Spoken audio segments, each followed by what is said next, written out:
It's showtime, folks. Enjoy the show. A fine Saturday matinee to you, Justin. Oh, that doesn't even sound like a yawn, does it? It's just me like humming.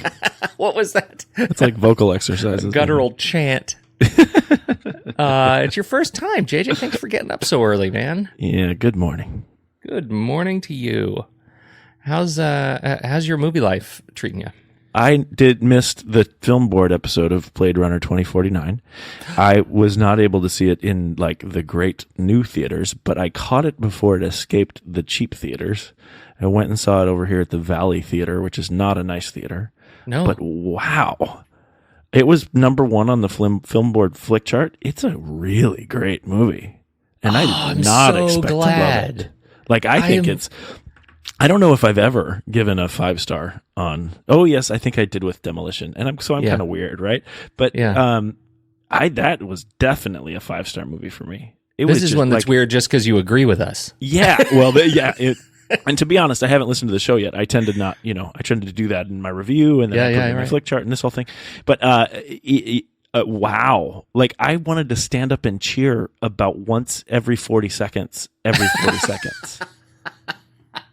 That's so great. What do you think connected with you on this one? Oh gosh, because you're not like a Blade Runner guy, right? I mean, you're not like a Blade Runner. I mean, I get it why it matters in time. I get why it's important, in history and all this stuff. But it never really emotionally connected with me. This movie was so perfect.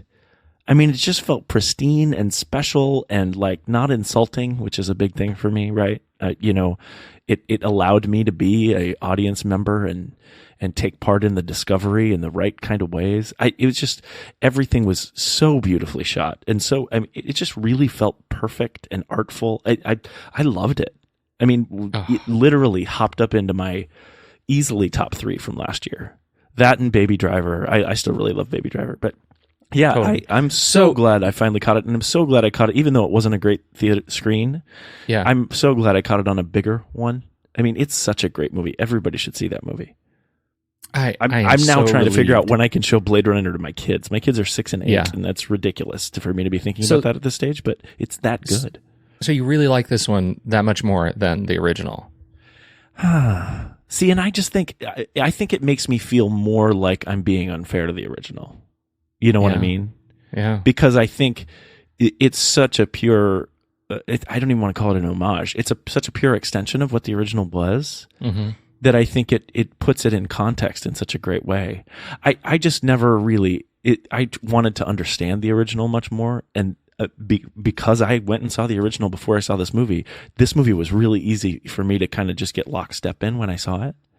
Yeah. And I don't know, it made me feel a lot better about the first one. So old Denny, he brings his A game.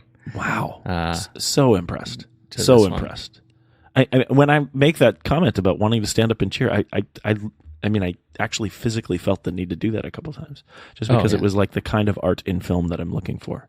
That everywhere. Opening sequence with Gosling and Batista, when goes to get Sapper Morton, I was just like riveted. I mean, that brought me into the movie. It's one of those sort of cinema moments that I won't forget. Like, it was just beautiful. Yeah, and I thought Bautista was great. I don't particularly like Ryan Gosling, but he was, perfectly cast in this movie. Yes. I mean, so great. So okay, and just because I don't want to totally revisit the film board, but I'm curious on a couple of points. Great. One of the things that had always sort of disappointed me was that there was no that I didn't feel like there was as much of a strong Rutger Hauer analog in this movie. That's true.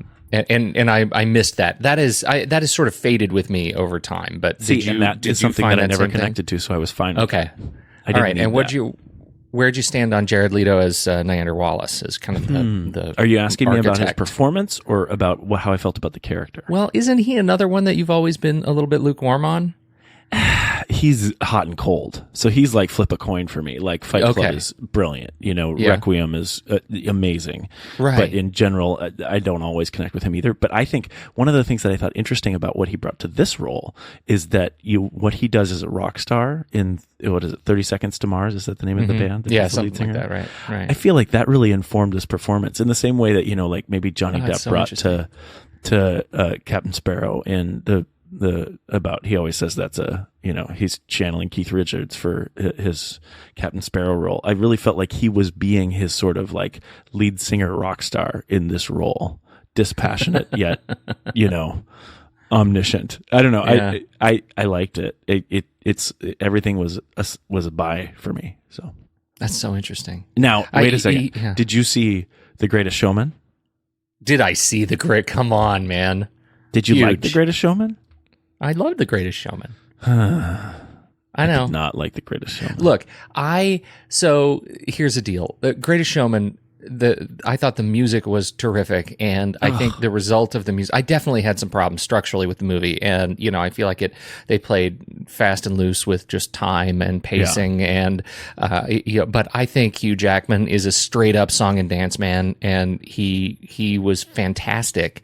I liked all of the big aerial moments, the effects, the fun of the circus. It just made me feel good. Right. Okay. And so a movie that makes me feel good in spite of its, shortcomings, is a movie that I'm in favor of. So that's fair. I had a great time. And I completely agree with your statement about Hugh Jackman. I actually really, really like Hugh Jackman a lot. I did not like the music. I couldn't find a number that was consistent throughout it. And the thing that was difficult, so in general, I don't particularly like, start to finish Moulin Rouge. And the reason why is because when they sort of turn an environment that feels like a period piece into pop music for me, that's something that's quite difficult. And a lot of these numbers in this movie as a musical felt like they were not actually written appropriately for the mood that they were trying to convey. For example, the big Jenny Lind opera reveal, when she's singing Never, Never Again. And then it's this kind of triumphant moment. And yet then you have all of the imagery that they're using are the couples breaking up.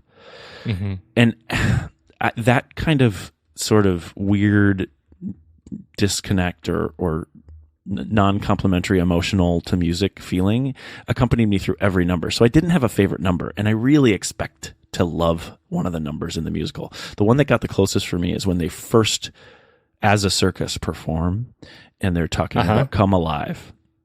Right? Yep. That one and the coda to that at the very end when he hands off the circus. Yeah. And goes back to his family. And that's great too. I thought that was just a great moment, a great climax moment. It was.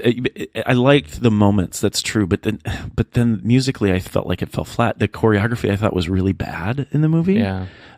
They were actually choreographing to like underlying rhythms as opposed to like the general feel of what. And this is something that I haven't gone and see La La Land. Right, and it's same producers here. And it's I love La La Land. I'm really so worried that I'm going to bring this sort of hater. I think you will. Too finicky about this stuff that I know that I'm not going to give it the appreciation that it deserves. Yeah, I think that'll be a hard watch for you. I really do. And sure. La La Land, I love because of the. I think it's a modern movie musical, and it doesn't end on an up note, and it's got a number of things going on for it. Like the entire third act is like a different movie. But for me, it just hit me in the right place. I also like Gosling, and I generally like Gosling. And so people who don't like Gosling, this is an easy one to put at the top of their reasons why I don't like Gosling list. But I really do.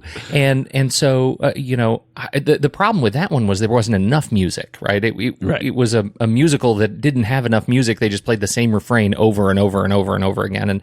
And that's a problem I certainly have with it. But the movie as a whole and the message of the movie, I really connected with. This one, one of the major problems I have to forgive in this movie is that P.T. Barnum was an ass, right? I mean, like the historic figure of P.T. Barnum is not the guy that I want to look up to. And this movie paints him as a guy that we want to look up to, who wasn't a philanderer and a womanizer. And, I think, Hugh Jackman puts on the skin of this sort of saintly P.T. Barnum, and that's fine. The bigger thing about the music, though, and I want to let that go, because after we watched this movie, and we've been listening to the music a bunch around the house, I went back and listened to, I can't remember what it was. It was either a Reply All or it was maybe a Song Exploder. It was on the manufacturing of pop music to be earworms, right? And I sat down with my kids and I said, we got to listen to this episode, because what is going on in this music is, it is sort of musical themes that are coded to, for us to love it, right? I mean, it's music that, when you hear it, if you know what's going on in the music, it's super easy to say, wow, that is pop music that is designed to be addictive, right? It's the crack of music. And doesn't that bother you? I mean, that kind of stuff bothers me when I hear I know. When I see the strings. And so I actually find myself like I'm a pretty easy doper when it comes to this kind of music. Like I get into it pretty quick. And for example, I enjoyed the Grammys this year, and all the Grammys are entirely devoted to this kind of music. Right. And so it was, for me, it was fun, and I totally respect how it didn't connect with you. I really do. Well, and now the people who made La La Land, is it the same producers or actually the same like writers, same whole team? I don't know. I need to check that. See, and that's kind of a sign I didn't give it that much thought. Right. Because the whole like City of Stars, right? And then there were at least 3 or 4 different numbers in The Greatest Showman that all used the imagery of light and the lights and the stars. And again, I'm just looking for some sort of different, like I want creativity. The songwriters are different. Okay, good. The songwriters. Okay. See, now I was assuming that it was all the same, and I was like, come on, guys. No. And the story. Let's write a new musical with a new theme song that's all about stars. Oh no. This is a real Hollywood story. I mean, these guys, these two, the songwriting partners, as the story goes, as told by Hugh Jackman on a talk show I watched. Yeah. John Debney and Joe Trapanese are these two guys who are really young, and they're like just out of school, grad school or something. And that's good. And they wrote these songs and brought this story, and were brought in to do the music for this story. And the producers kept saying, "We got to find, I love the idea. Now we got to find some seasoned songwriters for this thing," and tried to shop it around. And they kept coming back to these guys. And when they did a read of the music in just a rehearsal room for the production team, with the entire assembled cast, including Hugh, they, as the story goes, Kiala Settle stood up to do her Bearded Lady song, and when she finished, one of the producers walked out of the audience and gave her a hug and said, "You just booked yourself your first Hollywood movie." Like it is the stuff. Those are sweet stories. They're sweet stories, and so like it feels very much like a Hollywood story. And so I am such a sucker for that kind of stuff. I really am, and I know I'm way on the sucker end of our community when it comes to those kinds of things. Like the book written for Valerian. Right. So I thought Rebecca Ferguson, I thought she was sweet, and Zendaya did a great job. Zac Efron is a huge talent, and I think he's a young man, and I think he's going to do a lot. He has an enormous skill set. And what a great pairing between him and Hugh Jackman. I mean, huge. They were perfect, next to one another. So there were a lot of things about it that I wanted to like really it. My expectations were probably too high. Yeah, well, maybe. And again, I'm super finicky with musicals. Still, I get it. I totally get it. Cool. We got a big month coming up. Okay. Really, I mean, here we're in February, and February, yes, February for sure. It's Black Panther weekend. Yeah. And not only is it Black Panther weekend, it's Game Night weekend and Annihilation weekend. They're all opening the same weekend. And Black Panther is still, according to Variety this morning, they're targeting 152 million. It could beat Deadpool's record back in 2016 for a President's Day weekend opening. Black Panther is going to be huge. And the early feedback is stunning. Like stunning that this is the movie. This is the first superhero movie that is resonant. What? First? Are you reading any of this stuff? Are you seeing this? The kind of I'm seeing it. material? I'm still worried. I'm really excited that we're going to see it and we're going to talk about it on the film board because I've seen all the trailers and teasers that have come out about it, and I would say a good maybe only about 30% of them have gotten me really excited about the movie. The rest of them, I get picky, and I don't want to be picky, but when stuff feels redundant in the trailers, I get really nervous about the way things are going to come out in the movie. So, but I'm super excited. It was pretty quiet. It was pretty quiet until the premiere last week, and all of a sudden it's just like blown up. Yeah, I can't think of a movie that has done. I think it's probably going to be good. Right. I think I'll probably enjoy it, but I can't think of a movie that's had a better paced press tour than this one. I think they're just handling the sort of release and the early buzz of it so well. That's cool. Clearly, the Marvel marketing engine at work. Hey. They're good at this stuff. Yep. They're built to succeed. Yeah. I think Chadwick Boseman. This is we already like Chadwick Boseman. Like we're already predisposed to liking just him. Whether or not we've liked the movie, we've seen some movies with him in it. This is going to put him. He's going to be a star after this movie, and I think he's going to. In 10 years, we're going to be talking about. Gosh, Chadwick Boseman is pulling a Captain America. He wants to get out, but he's stuck.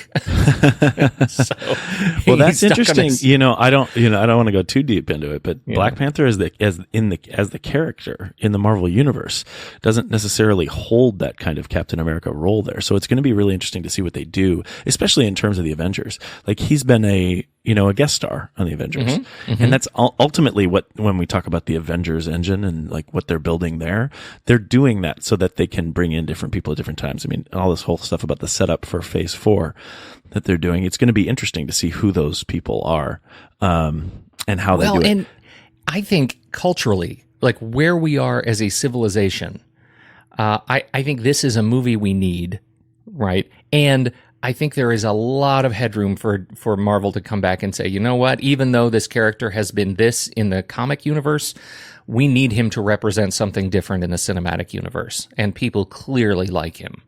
And therefore, I think we're going to see more of him. It's my hunch. Not a prediction so much as a hunch. I think you're probably right. I'd be okay with that. He's badass.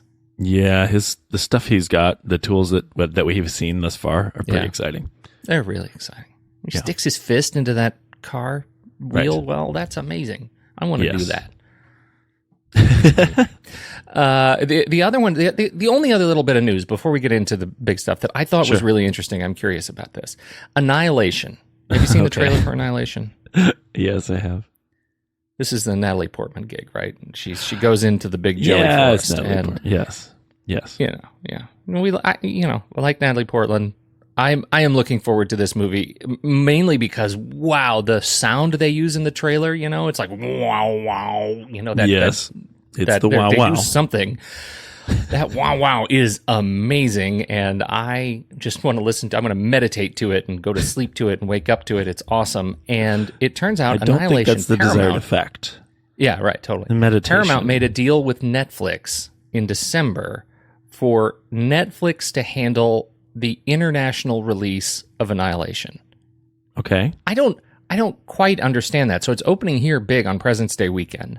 Yeah. And then Netflix is doing it everywhere else but the United States? So you can just watch it at home on Netflix? What? Is that a real thing? What do we think of that? That doesn't make a whole lot of sense, does it? I don't know.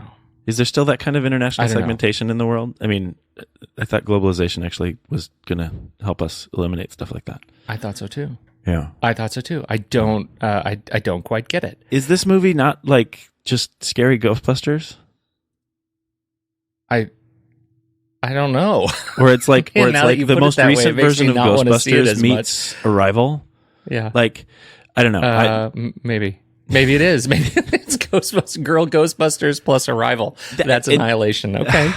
So I've seen the trailer, and obviously, it's meant to be a thriller, right? So it doesn't necessarily hit with me in general. I'm not looking to go get scared when I go see a movie, and clearly that's what they're trying to do here. But I loved Arrival. Like, it blew my mind when I saw it. Yeah. I saw it with Tommy and Darnell in LA, and it was just like, wow. Like, it was another revelation in film. I just can't imagine that this movie is going to be that way. I think there's a chance this is going to be strong. It doesn't have. I'm worried about it. The thing I'm worried about is I don't think anybody has seen it. Like, it hasn't festivaled. Yeah. It hasn't like there's no pre-rating for it. You know, sure. There's some built up kind of intensity for it. But yeah, I mean, I'm looking at IMDb and the release dates are all internet in March. So USA February 23rd and Belgium, Turkey, internet. In March. So I think that's really interesting. I don't know if that bodes well for the movie because I'm super curious about it. And it's a little bit disappointing that to hear that it's effectively getting, I don't know, shoehorned into digital elsewhere. Yeah, the trailer and the storyline, everything reads like a pretty straightforward, like, gonna scare you movie with some kick-ass women actresses in it. I'm all for that. Yeah, they should make good movies like that. It's just I'd like to see clearly not going to be a movie that I'm going to go see. All right, fair enough. Let's talk about trailers. Okay, why don't you go first? As if this is your first time waking up this early. Found it first time on the Sat Mat. Found it really difficult to figure out a movie with a trailer that you guys haven't already talked about. Had a bunch of false starts into the rhythm. Yeah. I'm doing the whole crick in my neck thing, trying to figure out the right way to go. But I found this movie called Aardvark. And you had said, didn't you say you hadn't heard of it when I brought it up? I had not heard of it. I can't believe it. Maybe I've heard of it. Maybe I don't know. It was. It felt like news to me. I certainly hadn't seen the trailer, and I was very surprised to see who was in it. Yeah, I'll tell you. I watched a lot of trailers this morning. So this one was particularly interesting. I think the headliner here is really Jon Hamm, but also Zachary Quinto. You know him as Spock Zachary from Quinto, from the new Star Trek reboots, and then Jenny Slate, which is kind of fun too, playing a psychologist here. I think it's really interesting. Most of the things that I see coming up about it, people are comparing it to Split, which I don't think is necessarily fair. If you've seen Split, which we talked about on the film board, the movie that it got me excited about or made me think of is 1994 Bruce Willis, The Color of Night. Have you seen that? Oh, it's been so long. Oh, so my goodness. Long. Yeah, Color of Night. Ever ago, right? It's a psychological drama, I guess. Color of Night is mystery romance thriller. Somebody who totally messes with Bruce Willis's head, but also has a little bit of a romantic, and I guess I'm actually talking about like a sexual part to it. Then that's definitely coming up here in Aardvark too, which I didn't expect from Jenny Slate, who I've known for comedy. So the movie seems interesting to me. It seems like I have no idea why Aardvark is the title. Aardvark shows up in the trailer, kind of strangely at the end, an actual Aardvark. So weird. That was so weird. I feel like that's going to come into play at some point, which is interesting to me. The trailer, the line on IMDb about it is, the Aardvark has evolved to be one of a kind. You could say the same of Josh Norman. That doesn't do anything for me. In general, the actors who are in it seem interesting to me. And if you watch the trailer, which I think everybody should, and now you have this morning, I think it will really pique your interest. There's some weird stuff going on. And if you like sort of twisty-turny dramas, that's what they're setting this one up to be. Something where you don't know everything on the front end of it, and you're going to go through it trying to figure out what's going on. And it looks like it could be fun. I don't know that I'll see it in the theater, which you said that we can't find a release date for it, right? Did I look for a release date for it? I haven't looked for a release. Did I? Release date 21, April 2017, it says, which doesn't make any sense because the trailer just came out this week. Yeah, I don't know. Maybe it's something people can find out there. You should see that. You should look at the trailer. That's what I'm saying. That's why I'm bringing it here to the Satmat, because all these people that we know about and that we like in a movie that seems really interesting and strange, and we didn't know anything about it. So totally. That's why I don't know. This Brian Schoaf, written and directed by Brian Schoaf. I haven't seen anything that Brian Schoaf has done, I don't think.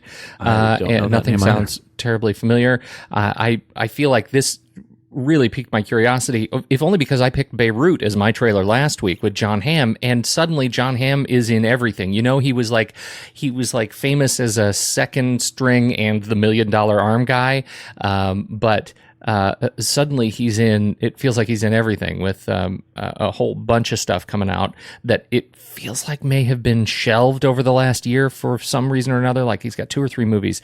This one sure feels that are like coming that. one after another. Yeah. That's been around but hasn't hit. Like, it was in festivals and all kinds of things, and now he's got a number of movies, Aardvark and Nostalgia and Beirut, and all coming out at the same time. So this is going to be the year of Jon Hamm, and again, if this doesn't give him that next sort of kick it's probably going to kick him into Clooney territory. You know, that Jon Hamm. Yeah. He's another one who's on my list of best friends who haven't met me yet. I think we'd be tight. I know that Jon Hamm, and the aforementioned Baby Driver, he was playing, off character in that, and I thought that was perfect.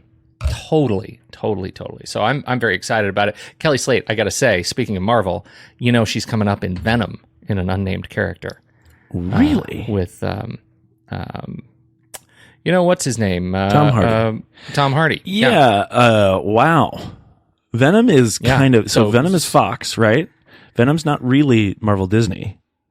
Venom is Fox. It's one of those funny crossovers, right? After the whole Fox, 20th Century Fox. The early promotion about it is really kind of rebellious. I don't know if you've seen how Tom Hardy is approaching it. Tom Hardy's like taking Venom on his back and saying, "This is the guy. You guys need to see this." Like, he wants to be part of the Marvel universe, and I think it's great.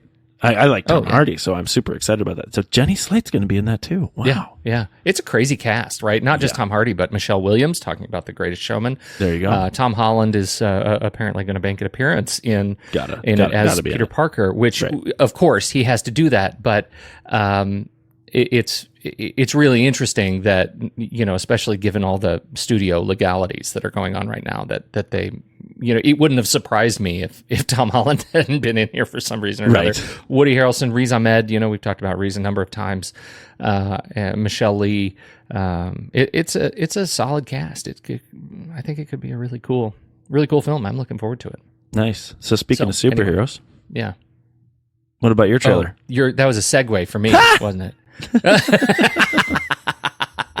I like this. I totally podcast missed that. thing. I am do more of it. very excited about this. And oh man, I really loved the first one. Ant-Man was fantastic, and the trailer just dropped for Ant-Man and the Wasp.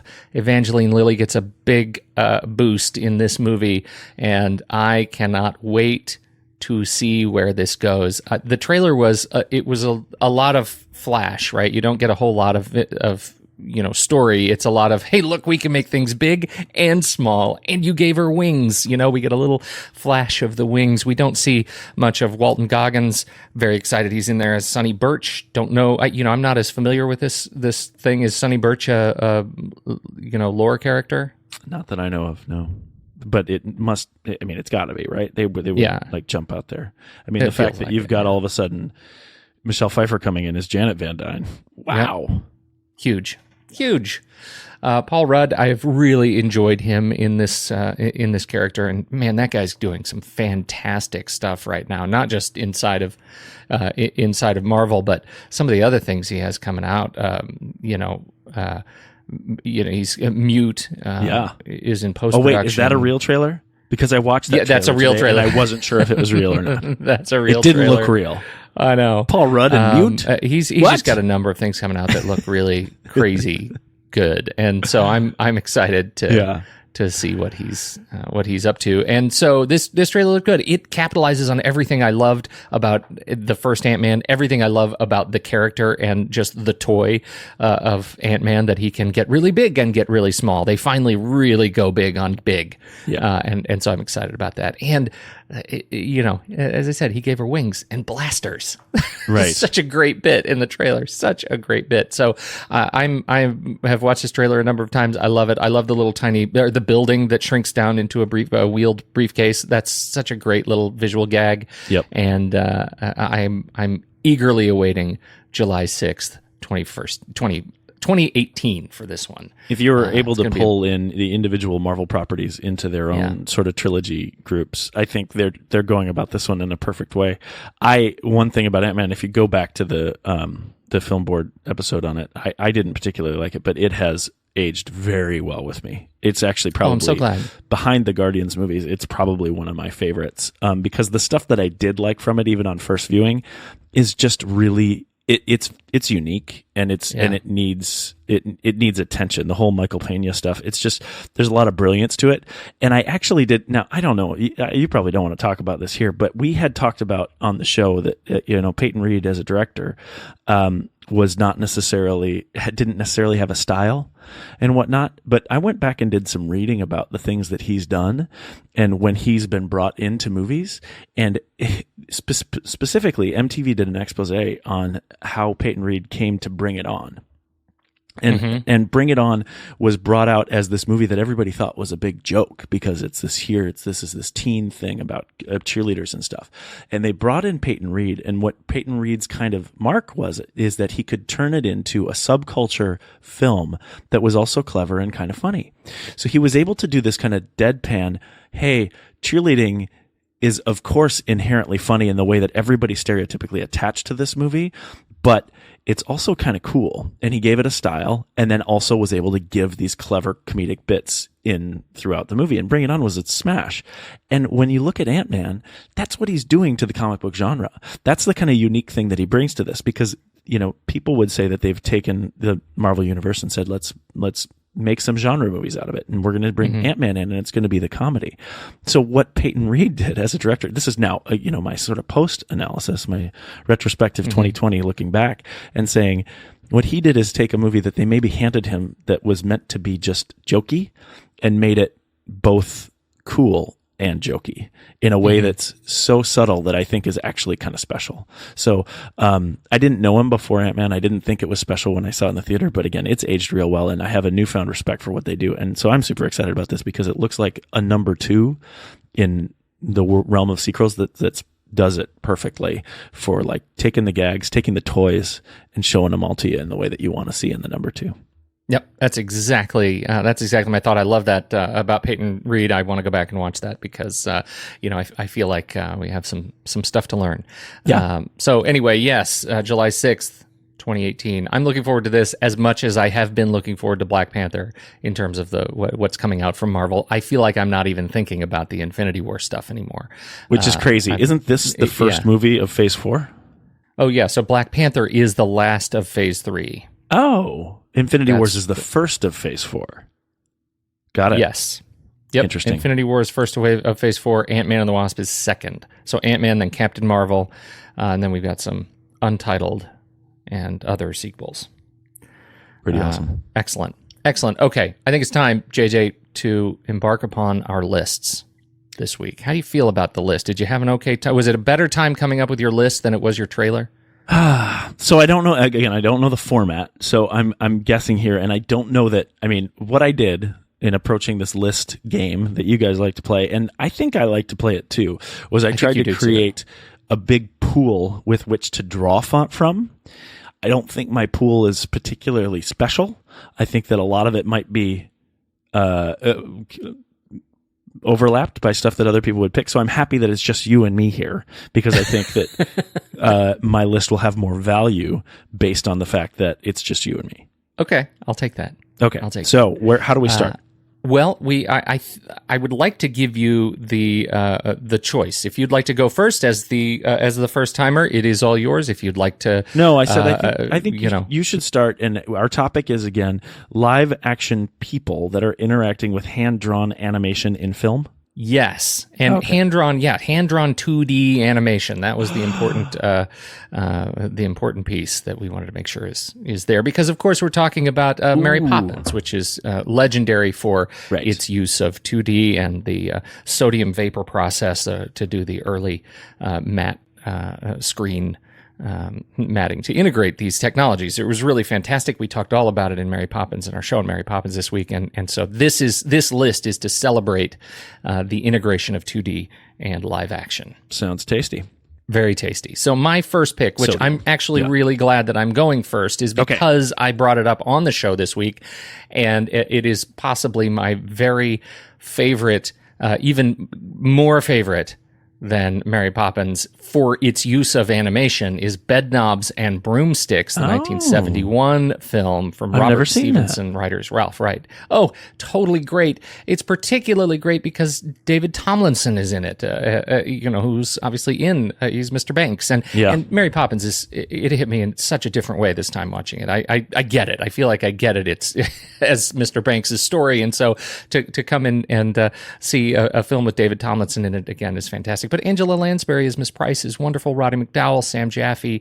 It's just a great cast, really fun animation. Taking this bed, under the sea into the island, and I mean, it's just a great adventure that I think is in some ways a lot more sort of frivolous than Mary Poppins is, but it is as certainly as much fun. So that's my first pick, Bedknobs and Broomsticks. What's the big song from it? What would I know from the song from it? Well, see, all I can think, we just watched Mary Poppins as a family last night, so all I can think of is Mary Poppins music. So I can't give you one right off the top of my head. I remember it was not that memorable, the music. But you should definitely see it and watch it with your kids. They'd have a blast.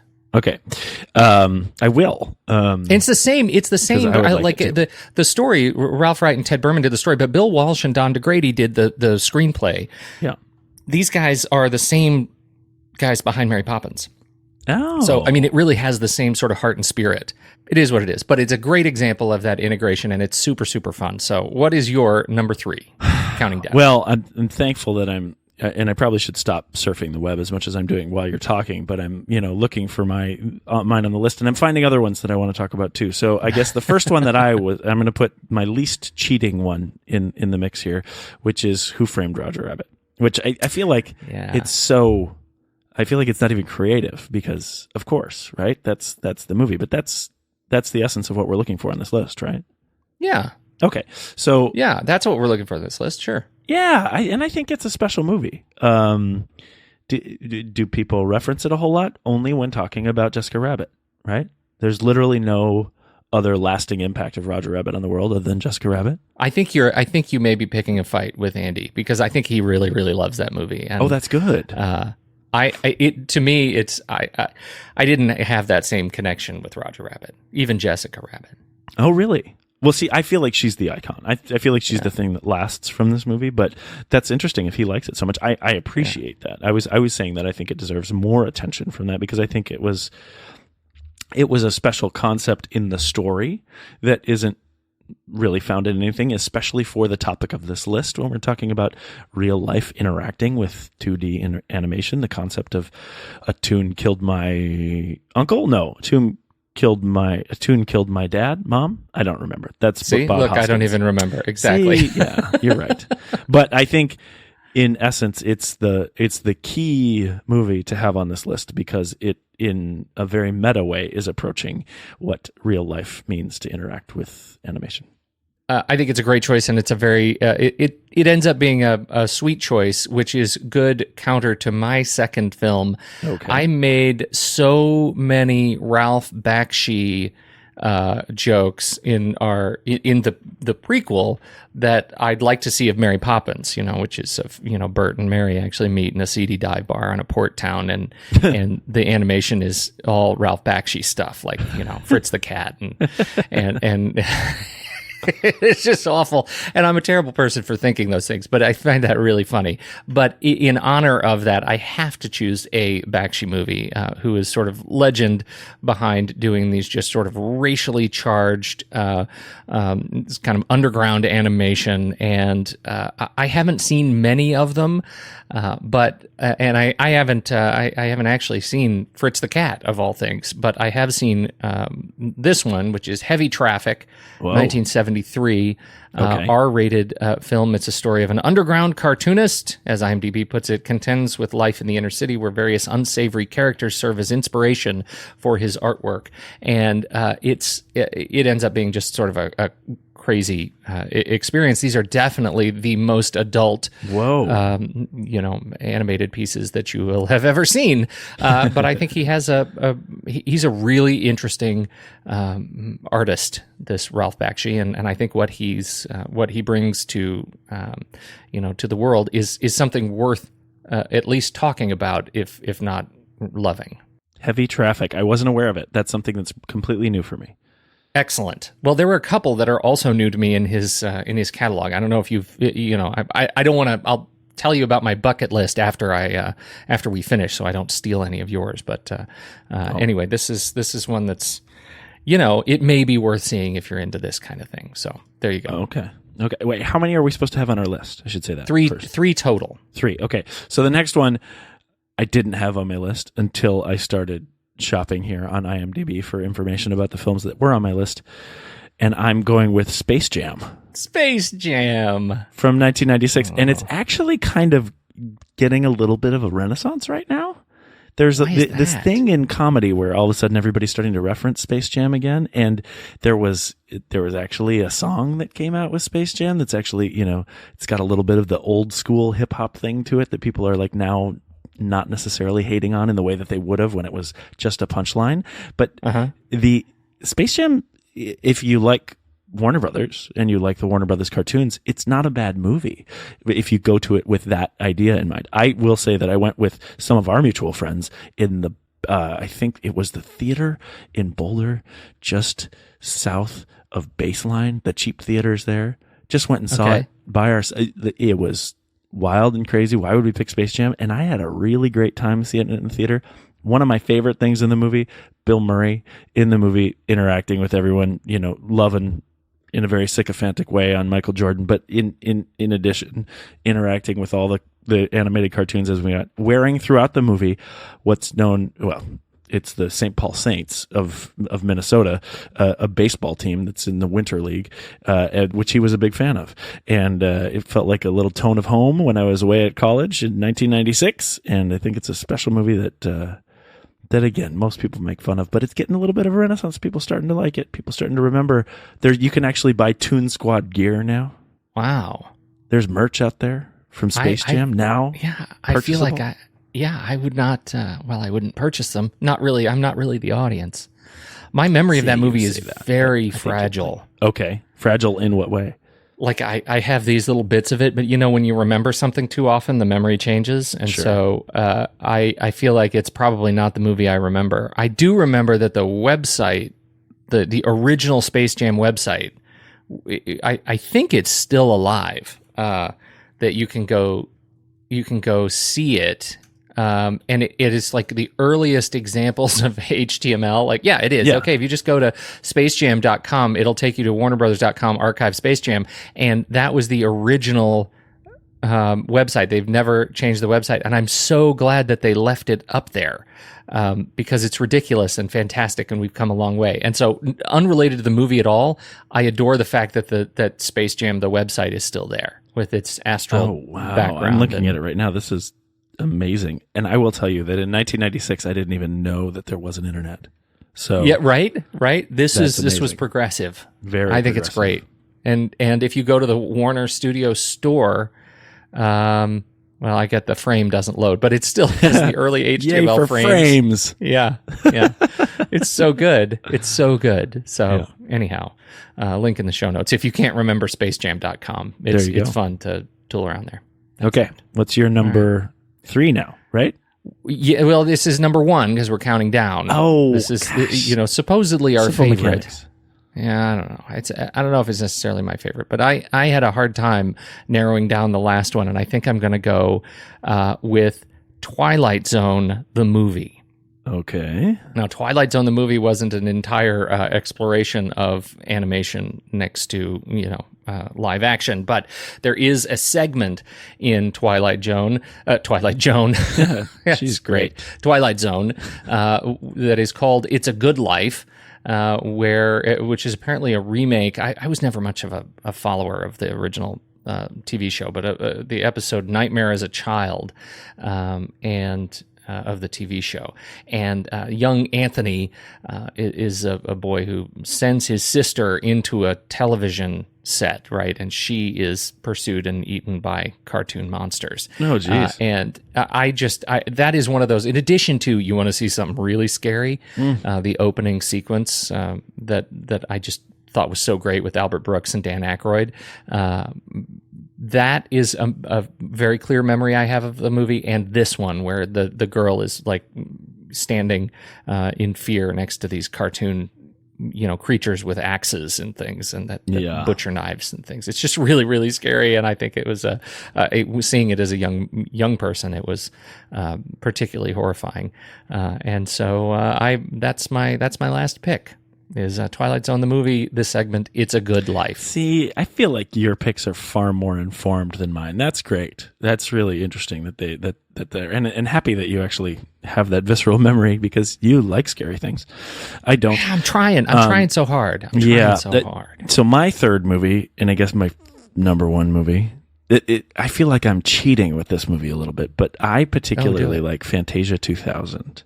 So, and I don't know if in the initial Fantasia they actually had the interactions between live actors and 2D animation, but in Fantasia 2000, they in every introduction to every song, which each of the songs is completely animated, but they use well-known musicians, orchestra musicians, and actors, and different people to introduce the different songs, and many of them are interrupted by your favorite Disney characters. Donald takes a shower. Yeah, Mickey comes to direct a bunch of different things. So I feel like it's kind of cheating because I don't know actually. It doesn't have the same effect. It doesn't have the same purpose behind it as definitely what you're talking about with the Twilight Zone. But Fantasia 2000 is something that we showed my boys when they were very, very young. It's all very wonderful classic music, and to get them interested in the depth of music through animation. And I really, really like it. I think the concept of what Walt Disney was trying to do with the Fantasia idea to create this sort of living time capsule that can go on and attach different animation with different classical music and whatnot. I think it's brilliant, and I appreciate it, and I think it's something that everybody should see. And I don't know that everybody really has seen it, to be honest. I have not. I have it on VHS, so it's kind of special, and it's it holds a special place in my heart. And you come away with it every. Kind of when you look at different Disney movies too, you look at the way that different animators approach different things. One of my favorite Disney movies is Atlantis, because something that's a kind of hallmark that I've learned as a hallmark of Disney movies is that different animators work on different characters. And in Atlantis, you actually you can kind of feel the different animators for the different characters in the main squad there. Well, something about Fantasia 2000 is that they have a different animation team working on every concept for each song too. So it ends up to be a really beautiful piece of art in the way of music, in the way of animation, and in the union of the two. And it's really great for the whole family. And there is a lot of live action people interacting with 2D animation in their introductions for each of the songs. I have not seen it, and so if you're cheating, I don't know about it until I see it, and then it'll be too late. So I think it's a pass. I win. Well, not win. You win. It's not a competition. You win. Yeah. Oh, it's a competition. Deep down, somebody's keeping I achieved. score. I satisfied the requirement. Yay. Yeah, you did. You satisfied. You met minimum. You met the bar. Yay. It was a good list. It was a fun list. And I don't know. I had a bucket list that was fairly long. Things like Cool World and Coonskin. Those are also some Ralph Bakshi ones that jumped up. Cool World is Ralph Bakshi too. Yeah. Okay. And The Incredible Mr. Limpet was another early one. Song of the South, super racist now, hard to kind of watch, but I don't even know if we could find it. The Three Caballeros is an early one that had some of these again from the very early days. I was also struggling not to use 9 to 5. Do you remember this? Yeah. Oh, Lily Tomlin. I don't remember. Lily Tomlin fantasizes about killing Dabney Coleman, and she's dressed as Snow White, and the Disney birds help her to poison him. Very cool. And so it's a very brief sequence in the movie, but it does fit the requirement. Well, so and then my of course, bucket list- Last Action Hero. Do you remember this? Yeah. His smart talking cat sidekick detective from the movies that he's in also sort of fits. So I almost did that. But a little girl getting eaten by cartoon monsters was too much for my too much bucket to lists were less applicable. But so I'm glad that I found ones that actually were what the requirements were, and that was like Yellow Submarine, which I think is perfect, fantastic. And there's not a whole lot of interaction. I guess that would be a lot of the animation is cut animation and things. So totally. I don't know if it belongs. And then the other one I had on my list, which again isn't necessarily appropriate, but was Grease, just because of the opening sequence and all the animation that happens in the opening sequence that leads you into the film. Again, very brief, but they're the reason why they made the list for me is because they're such remarkable animation pieces in film. Yeah. And so they deserve mention, but not super appropriate for the list. Well, it's in the same token, like there's a lot of the Monty Python. Like I think you could come up with some Monty Python movies, but again, it's just cut. It's not like the real live animation interaction. So that doesn't count for me either. Agree. The movie this week is going to be hard to come up with a list because I haven't finished it.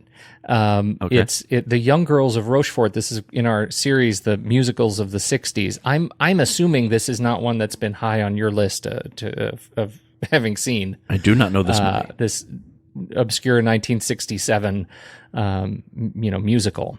I'm going to look it up right now.